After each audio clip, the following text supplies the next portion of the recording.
भारत सरकार के केंद्रीय कानून एवं न्याय मंत्री प्रोफेसर एसपी सिंह बघेल मंगलवार को खास तौर से मोगा पहुंचे। इस मौके पर पत्रकारों से वार्ता के दौरान उन्होंने खुलासा किया कि बहुत जल्द आईपीसी, सीआरपीसी व इंडियन एविडेंस एक्ट में बहुत बड़े बदलाव होने जा रहे हैं। क्या है ये बदलाव, इसके लिए आपको ले चलते हैं केंद्रीय मंत्री प्रोफेसर एसपी सिंह बघेल के पास। बहुत जल्दी आईपीसी, सीआरपीसी और इंडियन एविडेंस एक्ट में हम लोग काफ़ी बड़े बदलाव राष्ट्र हित में करने जा रहे हैं। यस, आपसे भी सुझाव आमंत्रित हैं अगर आप देना चाहें कि आप क्या चाहते हैं कि आईपीसी जो 1860 की होगी, 1860 की, सीआरपीसी में अमेंडमेंट 1973, एविडेंस एक्ट तो 1873 का है।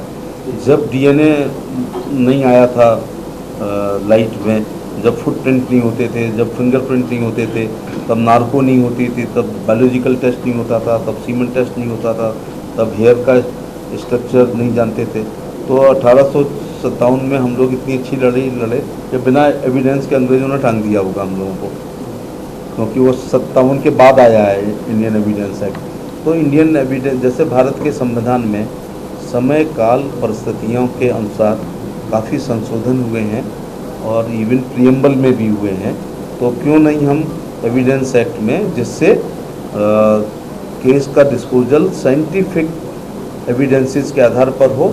नंबर 2 बात है, कई बार क्या होता है कि वादी मुकर जाता है अथवा गवाह मुकर जाते हैं।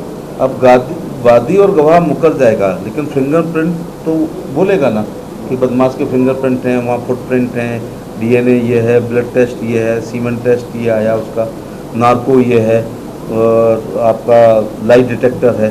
तो अब बदमाश अगर थोड़े वैज्ञानिक आधार पर क्राइम कर रहे हैं तो पुलिस को थोड़ा उससे आगे चलना पड़ेगा। तो जस्टिस डिले जस्टिस डिनाई एक वो है। मैं अब ऑफ द रिकॉर्ड तो कुछ है नहीं है, क्योंकि आपके ये सब तोपें लगी हुई हैं, लेकिन कई बार क्या होता है कि किसी के पिताजी की मृत्यु हुई, मर्डर हुआ, उसको अपने फादर के कातिलों को सजा दिलाने के लिए भी तो 10 बार आना पड़ेगा ना। वही कई बार कह देता है, वकील साहब वो धान कट रही है, तारीख ले लो। फिर 1 तारीख में उसकी बर्थडे है किसी के यहाँ, 1 तारीख में वो बीमार पड़ गया, तो वादी को भी आना है, गवाहों को भी आना है।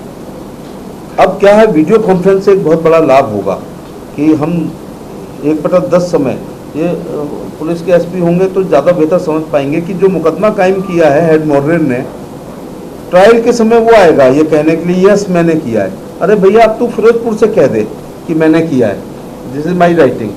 फिर मेडिकल लीगो डॉक्टर करेगा प्राइमरी हेल्थ सेंटर का या डिस्ट्रिक्ट हॉस्पिटल का, ये कॉज वो अपने यहाँ शरीर पर आई हुई चोटों के अनुसार धाराएं बनती हैं।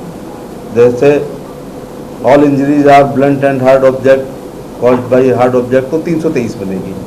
बट डॉक्टर को आके कहना होगा कि ये मेडिकल लीगो मैंने किया था। भाई आपकी राइटिंग में, अब तो चलो कंप्यूटर होगा, राइटिंग में करता था वो, मोहर लगाता है। लेकिन भारत का संविधान और हमारी अदालतें कहती हैं कि 100 गुनहगार छूट जाएं, एक बेगुनाहगार। अब वो हेड मर्डर आएगा, अब केस शुरू हुआ 5वीं साल, आपकी डिस्ट्रिक्ट की पुलिस पॉलिसी होगी 5 साल में ट्रांसफ़र की, अब वो वहाँ से आएगा। अब हेल्थ की भी पॉलिसी यही होगी, 5-7 साल डॉक्टर एक जिले में रहेगा, देन कमिश्नरिंग में रहेगा।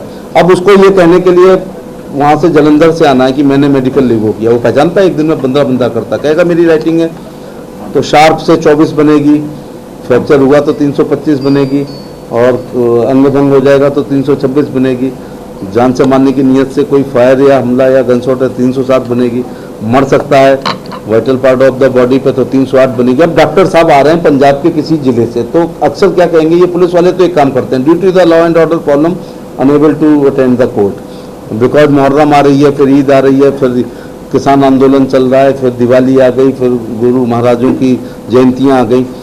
फैक्ट भी है ऐसा।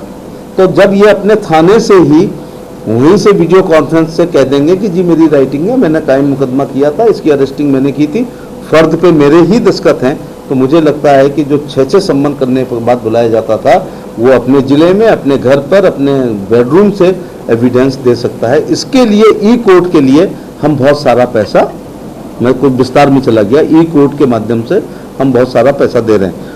लोक अदालतें भी, राष्ट्रीय लोक अदालत और स्टेट की लग रही हैं, जिनमें बहुत सारी चीज़ों, बहुत मुकदमों की जो है उसको हम लोग कर रहे हैं। तीसरा मीडिएशन बिल हम लेके आ रहे हैं, मैंने राज्यसभा में मैंने ही इंट्रोड्यूस किया है। तो मीडिएशन हमारे यहाँ बहुत पुरानी परंपरा है।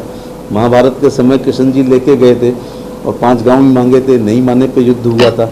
आज भी पंजाब में और हरियाणा में और वेस्टर्न यूपी में पंचायत के माध्यम से बहुत सी समस्याओं को आप अपना हल करते हैं। तो मीडिएशन बिल से भी जो है आर्बिट्रेशन बिल भी आ रहा है। इन सब चीज़ों से हम लोग कोर्ट की पेंडेंसी को कम करने का काम करेंगे। पेंडेंसी का केवल मतलब जजों की कम होना ये अकेला कारण नहीं है। हमारे यहाँ लिखिया मुंशी जिसको कहते हैं से लेकर हेड मर्डर से लेकर आईओ से लेके देन आपने कोई रिवॉल्वर पकड़ी तो 3-4 पार्टी मिलके पकड़ी, सबके फर्द पे दस्तखत होंगे। सबको कहने के लिए आना पड़ेगा कि हम ए टीम में थे, हम बी टीम में थे, इतने बजे थे, पजामे की दाहिनी जेब से मिला था, बाईं जेब से मिला था, ये सब कहने के लिए उसको जाना पड़ेगा। तो इसलिए डिले होते हैं। लेकिन साइंटिफिक चीज़ें आने पर हम बहुत जल्दी, और मुझे लगता है कन्विक्शन की भी दर बढ़ जाएगी, क्योंकि वादी और गवाह अक्सर किन्हीं कारणों से वो मुकर जाते हैं। तो एविडेंस साइंटिफिक बोलेगी, आप बिके तो जज को सजा देना, वादी को भी मुझे लगता है आप सजा देना शुरू करेंगे कि आपने जो है हॉस्टाइल क्यों हुए हैं, क्योंकि साइंटिफिक एविडेंस जो है वो मुलजिम के खिलाफ हैं, बट वादी या गवाह उसके प्रो हो गया है।